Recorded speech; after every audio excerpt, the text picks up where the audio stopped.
Hello, this is the QTV Nightly News coming to you from our studios on Karaba Avenue, and I am Jul Denjai. Thank you for joining us. Here are the main news headlines. At his end-of-the-year press conference, the Commissioner General of the Gambia Revenue Authority, Yankuba Dabo, announced plans for the country to establish its first-ever tax tribunal and the implementation of the entertainment income tax for local and international artists. And food safety officials and stakeholders in the food processing industry have called for strict enforcement and promotion of the country's food safety regulations. Now, as part of events marking the Janjambure Bicentenary, the Ministry of Trade, in collaboration with the GAIPA, GCCI and the Gambia Tourism Board, organized the Senegambia Lumo Trade Fair for the local and international businesses.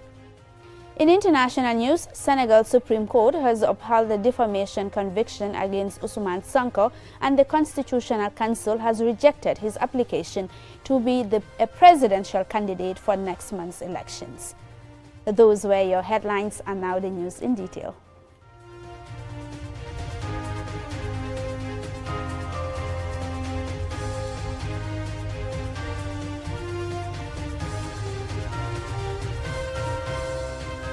If you are just tuning in, this is QTV News with me, Jul Denyai, and now let's look at our stories.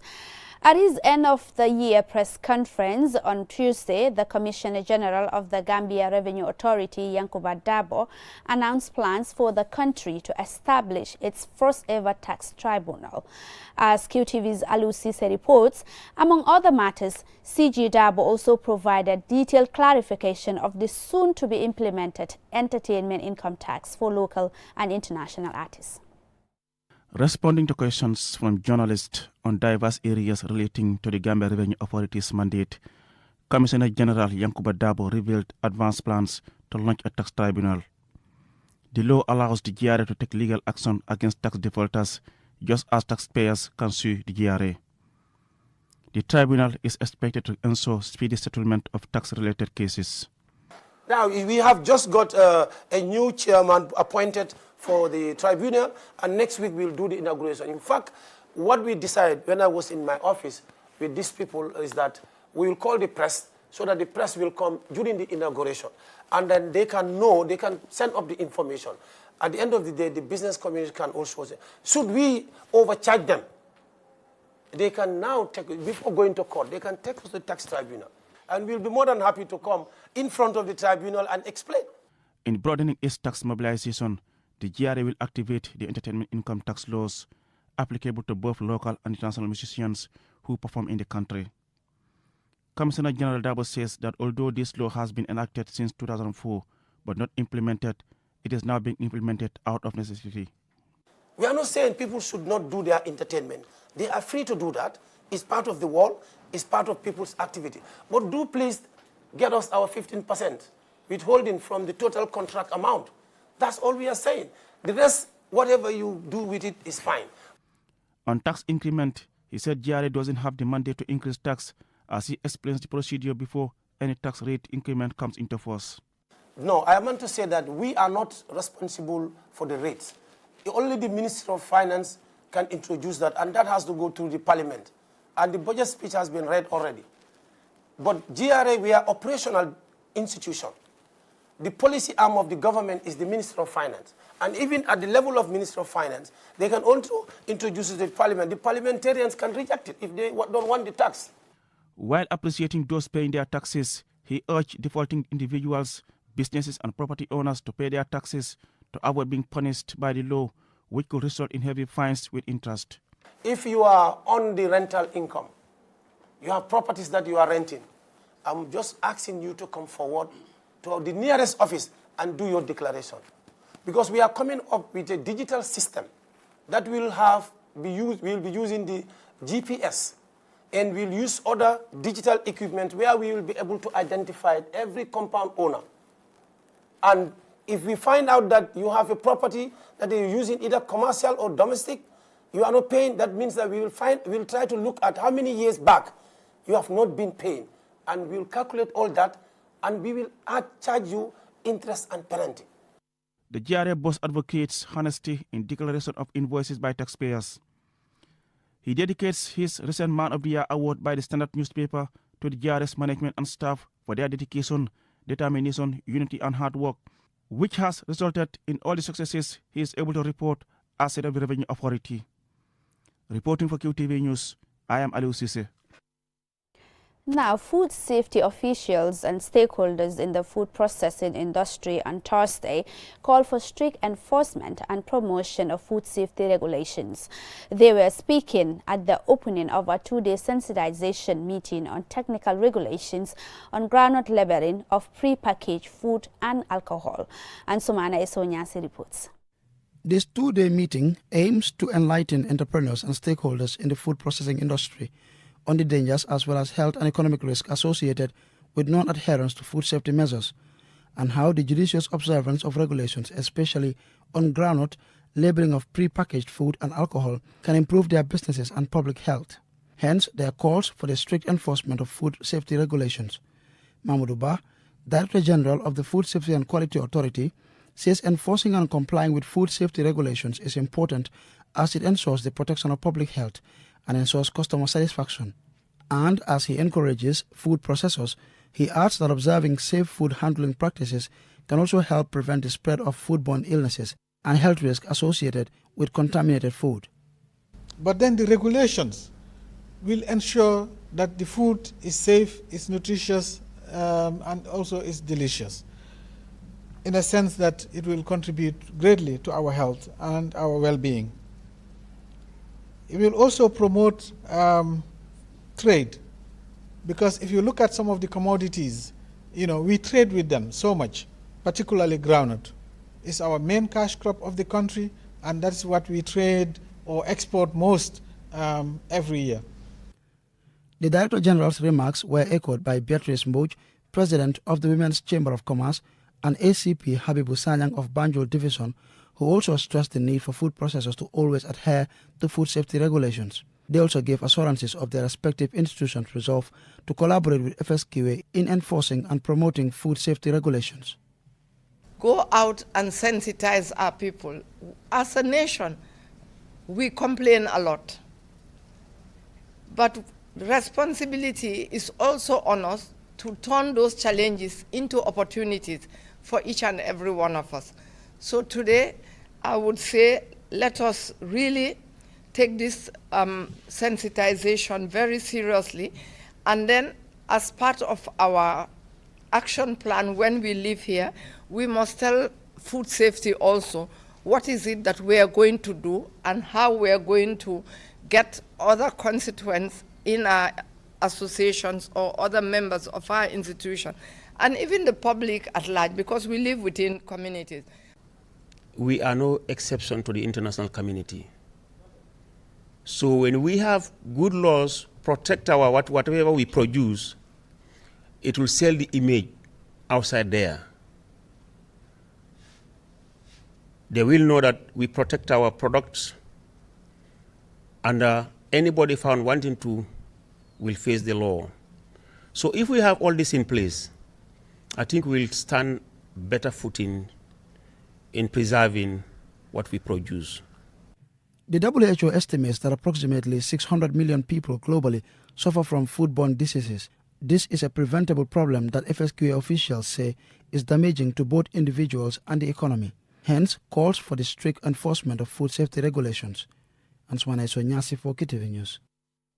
And now the Ministry of Trade, in collaboration with GAIPA, the GCCI, and the Gambia Tourism Board, as part of activities marking the Janjambure bicentenary, organized the Senegambia Lumo Trade Fair for local and international businesses.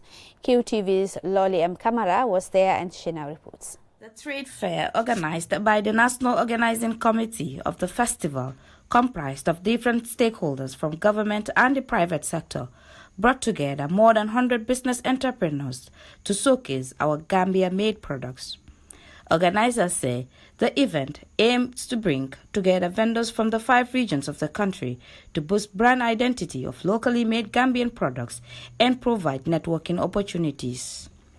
Mariam Bitte, Manager for Export Promotion and Facilitation with Gambia Investment and Export Promotion Agency, GAIPA, explains the role of her institution.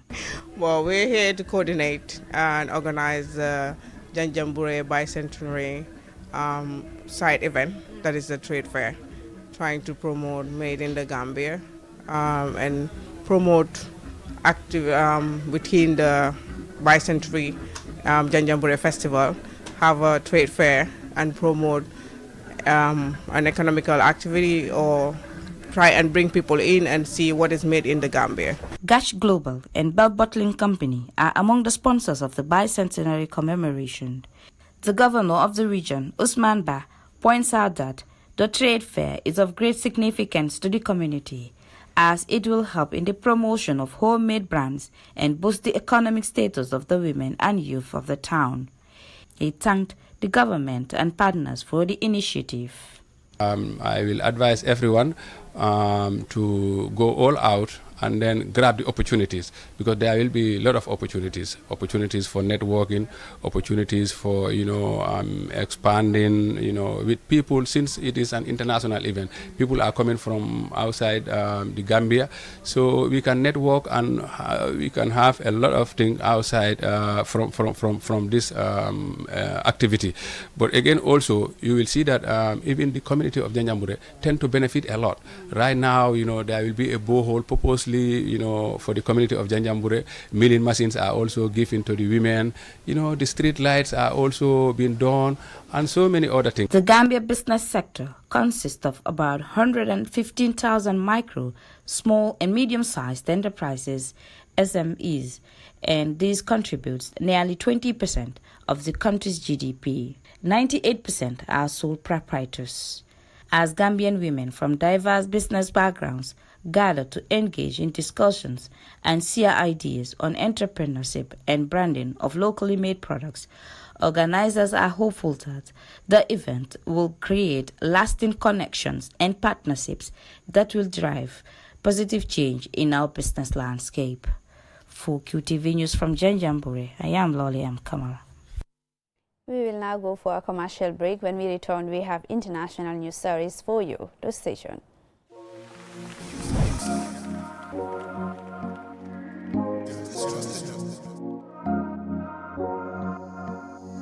As the fastest growing GSM company in the Gambia, QCell has the widest 4G plus coverage in the country, 3 times faster internet speed than our competitors.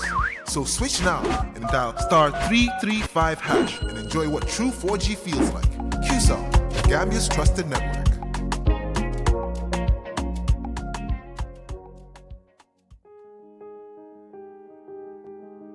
With so many things to do in a single day, it's important to have a network you can trust. When there's family and friends to connect with and business calls to make, you need a network that is reliable and fast. Talk longer, browse faster, go farther, and roam wider. When your network is solid, the world is your oyster. QCell, your trusted network in the Gambia.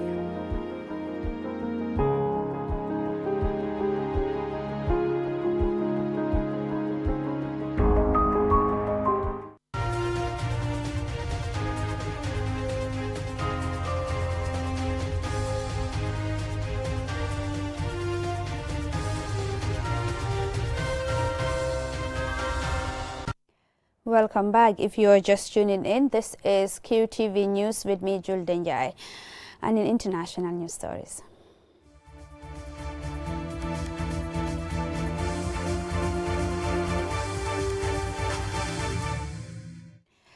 Now, Senegal's Supreme Court has upheld the defamation conviction against Ousmane Sonko, and the Constitutional Council has rejected his application to be a presidential candidate, potentially ruling him out of next month's presidential elections. Let's have more details of that in this report. The rejection of Sonko's application follows a court ruling in December 2023 that jailed opposition leader be reinstated on the electoral register after he was struck off the electoral roll for morally corrupting the youth and sentenced to 2 years imprisonment. seen as a strong possible challenger in the race to succeed President Macky Sall, who is stepping down after 2 terms. Sonko's presidential ambition appears to be fading. Sonko, who came third in the previous presidential election, has faced several court cases since 2021, all of which he denies. The Supreme Court's ruling is the latest twist in a prolonged legal battle involving several charges, which the opposition leader has alleged is to stop his presidential bid in the February elections. In addition, the government accused him of stoking violence and dissolved his party in July last year. Although the Constitutional Council's decision has nothing to do with Sonko's conviction for defamation, the council has the final say on all the candidacies who can contest the election. Under Senegal's electoral code, a conviction for defamation makes one ineligible for a presidential race. Sonko is currently in prison on a different charge and will continue to face the 6-month suspended prison sentence handed to him when he was convicted in the defamation case last year. Elas Diouf, a lawyer representing Mamba Nya, the minister who filed the defamation suit against Sonko, celebrated Friday's ruling as a big win. On Friday, Sonko's lawyer said he had been told by the Constitutional Council that his client's application to run for president was incomplete without it being specified what was missing. He called the move an electoral farce and said Sonko, currently in jail on charges of insurrection, will appeal. The Constitutional Council is set to publish a final list of cleared presidential candidates on 20th January. Reporting for QTV News, I am Aliou Cisse. Also in international news, Kenya's President William Ruto is at loggerheads with his country's judiciary and is threatening to disobey court orders restricting his flagship policies. Momodu Lamin Choi tells us more. Kenya is witnessing simmering tension between President William Ruto and the country's judiciary. In the last few days, President Ruto launched attacks on the judiciary, sparking a row with a widespread reaction both at home and abroad. The president branded judges quote-unquote corrupt after the courts handed judgments that declared some of his flagship policies unlawful. One of his comments came at a public function on Tuesday when Ruto alleged that some unnamed judges are in collusion with the opposition to block key government projects, including a housing fund and universal healthcare initiative. President Ruto criticized the judiciary, saying, quote, "It is not possible that we respect the judiciary while a few individuals who are beneficiaries of corruption are using corrupt judicial officials to block our development projects," unquote. The president's comments have attracted strong reactions from the judiciary, civil society organizations, and some members of the public. In a press release, Kenya's Judicial Service Commission expressed concern over the president's allegations against judges. Also in a memo, Kenya's Chief Justice has fired back, presumably at the president, as he did not name him, by stressing that, quote, "When state or public officers threaten to defy court orders, the rule of law is imperiled, setting the stage for anarchy to prevail in a nation, and that public officers should act at all times in a manner that is consistent with the Constitution," unquote. Kenya's Law Society also condemned the president's remarks and has called for a peaceful protest across the country in defense of the rule of law and in solidarity with the judiciary. In November 2022, a survey by Pan-African polling organization Afrobarometer showed that almost 60% of correspondents trusted Kenya's courts of law. Kenya's judiciary has been praised for its independence following landmark judgments. In 2017, Kenya's Supreme Court became the first African court to scrap the victory of a sitting president when judges nullified the result of Uhuru Kenyatta's presidential election win and ordered a rerun. The then president called the judges quote-unquote crooks, and one of the bodyguards of the Deputy Chief Justice was shot and injured the day before the court gave its verdict. The relationship between Kenya's judiciary and executive has been strained over the years, with presidents attacking and defying court orders. Ruto's predecessor, Uhuru Kenyatta, suffered setbacks to implement major policies and reforms after the courts declared them unlawful. Like Ruto, he too went on the attack against the judiciary. President Ruto was elected in a hotly contested election, which the opposition had challenged in court. In a ruling, the court upheld President Ruto's victory, allowing him to be sworn in as the country's 5th president. At his inauguration ceremony as president, Ruto had said that, quote, Even as president, I have limitations and I should respect them, just like all other arms of government have limitations. We must all live within our mandates. It is the rule of law, not the rule of man, unquote. With several similar remarks, President Ruto was seen as someone who would heal the wounds on judicial independence, strengthen democracy, and the rule of law. Now, however, the president's recent remarks appear to have ended the honeymoon period between himself and the judiciary. Mahmoud Lamin Choi, QTV News. Well, that's it for this bulletin, but before we end, here is a recap of the headlines. In his end-of-year press conference, the Commissioner General of the Gambia Revenue Authority, Yankuba Dabo, announced plans for the country to establish its first-ever tax tribunal and the implementation of the entertainment income tax for local and international artists. And food safety officials and stakeholders in the food processing industry have called for strict enforcement and promotion of country's food safety regulations.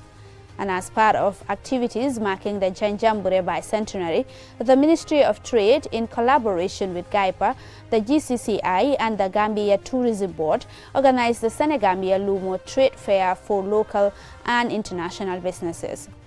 And in international news, Senegalese Supreme Court has upheld the defamation conviction against Ousmane Sonko, and the Constitutional Council has rejected his application to be a presidential candidate, potentially ruling him out of next month's presidential election. That's all we have for you in this edition of the Bulletin. Join us on Monday for another Bulletin. Many thanks indeed for the pleasure of your company, and have a splendid evening. Bye-bye.